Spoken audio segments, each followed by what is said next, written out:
mean, if you would go now, probably they will speak you more in English than in German. But Mm. I think this is like gentrification of the whole city is happening very fast. But in that case, like, what shocked you the most when you arrived to Berlin? I mean, besides the whole shock that you were having from the move from Japan and the situation that it was giving back, do you remember anything that you say, oh, okay, I remember that point from when I arrived to Berlin? Not so much. We were kind of tangled up in a load of school issues. Mm, Trying to choose a school from the other side of the world where you can't go and visit is really tough. So we put her into a school that, and the other thing is we don't know where we're going to live until we get there. So we don't get to choose where we live. We're just given this is where you live. And it was miles away from her school. And her school ended up being just 10 children in the entire year.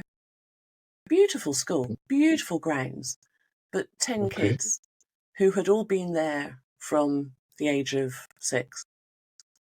So that wasn't great. And none of them spoke English, even though they'd been at this international school for very long.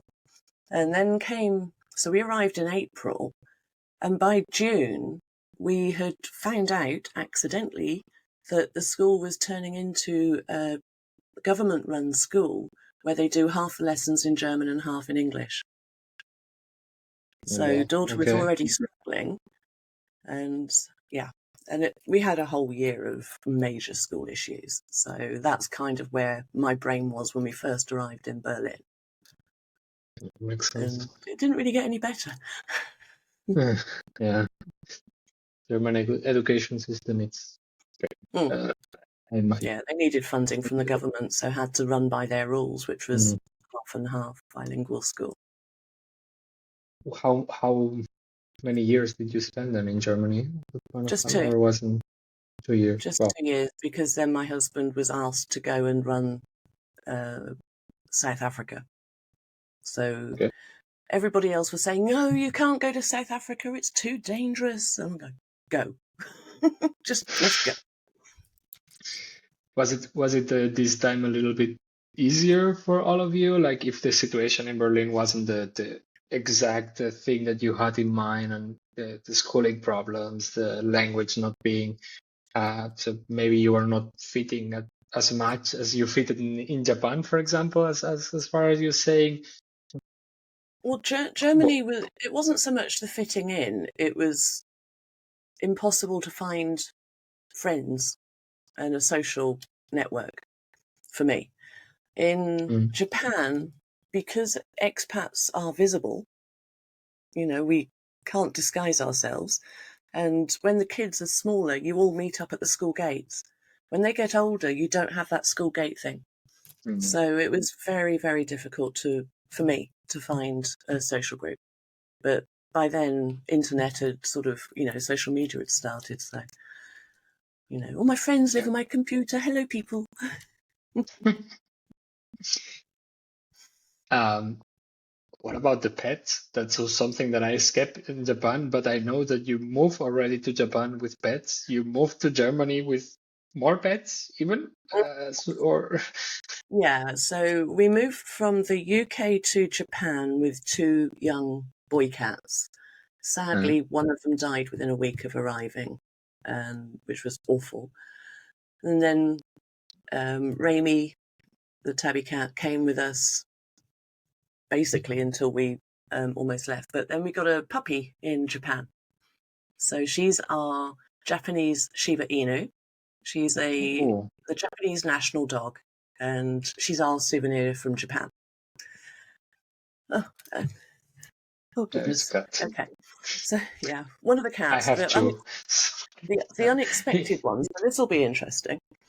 Yeah. So Raimi and Kita, the dog, then came to Germany, and then from Germany we went to South Africa, and Raimi eventually sadly died, and ended up getting a couple of rescue cats, Git and Sumi, and yes, he's called Git, and you'll probably see why in a moment. And then we all came back to the UK, where we introduced South African cats to British winter. The dog thought it was amazing. She's not too good with heat, and then we acquired another cat since we've been back. So, Nice. so yeah, How about the bureaucracy around moving so many animals between so many countries? Because I moved two cats from Germany to Greece, but it's two countries inside of the European Union. It's pretty straightforward. Vaccinations, a pet passport, European passport, and then suddenly you can fly with them, and that's it. we But moved before Brexit took over, so we mm, got back into the UK in 2018. You basically have to be very logistical, very strategic, and know exactly when the vaccinations need to be done, and preferably get somebody else to deal with it all for you. The one thing that bothered me in Germany was how early they start, and I had to go and find the government vet at 6:30 in the morning to get a stamp on the dog's papers. And yeah. of course, coming back into the UK is always tough because of the rabies laws.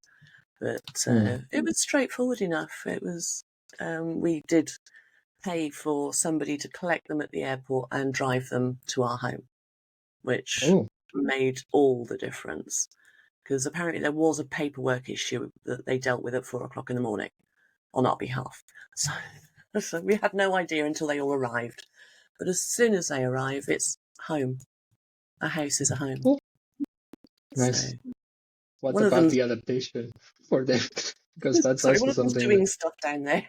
ah, Don't know what he's you, up you to. said you said two South African cats arriving to the winter in Yeah. Britain.